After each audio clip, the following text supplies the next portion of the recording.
আজকে রান্না করছি টমেটো আলুর দম। নিরামিষ দিনের জন্য খুব ভালো একটা রান্না।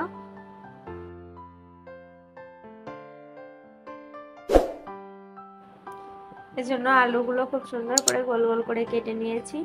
আর নিয়েছি 4টা টমেটো, 2টা কাঁচামরিচ এবং আদা। এখন আমি ব্লেন্ডার করে নিচ্ছি। এই যে আদা, টমেটো এবং কাঁচামরিচের একটা পেস্ট তৈরি হয়ে গেছে। এখন কড়াইয়ে তেল দিয়ে তেলটা গরম করে নিয়ে এতে কিছু জিরে দিয়ে দিলাম। এখন ফোড়নের জন্য দিয়ে দিচ্ছি শুকনো মরিচ, তেজপাতা এবং গরম মশলা।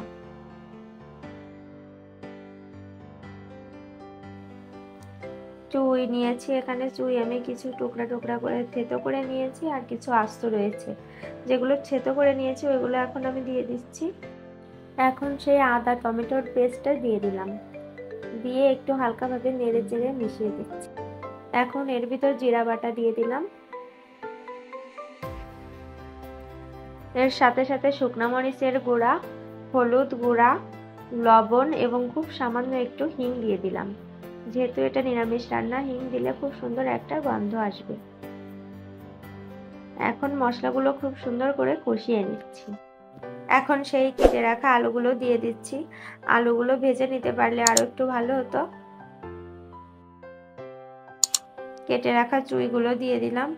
এখন সবকিছু নেড়ে চেড়ে খুব সুন্দর করে কষিয়ে নিচ্ছি।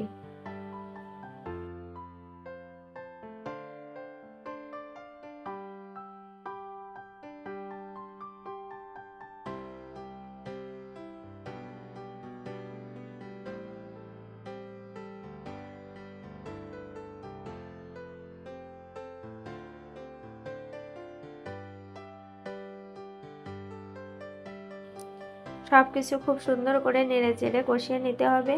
এ সময় সময়টা একটু বেশিই লাগবে, কিন্তু নাড়ানো বন্ধ করা যাবে না, তাহলে মশলাটা নিচে থেকে লেগে পুড়ে যেতে পারে। গরম জল দিয়ে দিলাম।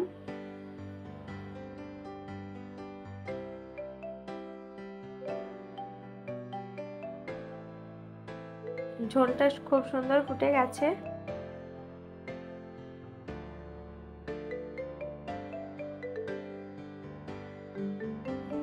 আলুগুলো খুব সুন্দর সিদ্ধ হয়ে গেছে। রান্নাটা প্রায় শেষের দিকে। এ সময় আমি ধনের গুঁড়া এবং জিরের গুঁড়া দিয়ে দিচ্ছি। দিয়ে আরো 5 মিনিটের মতো জাল দিয়ে নিচ্ছি।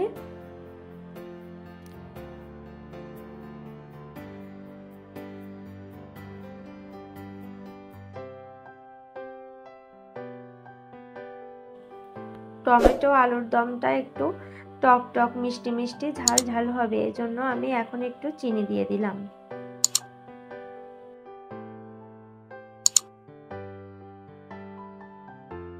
সব শেষে গরম মশলা দিয়ে 2 মিনিটের মতো জাল দিয়েছি, তারপর পরিবেশনের জন্য নামিয়ে নিয়েছি।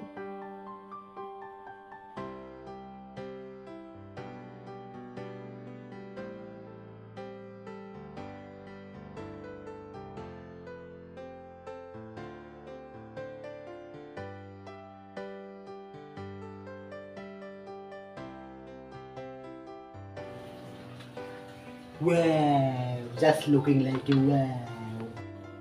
এই যে তৈরি হয়ে গেছে নিরামিষ রেসিপি টমেটো আলুর দম।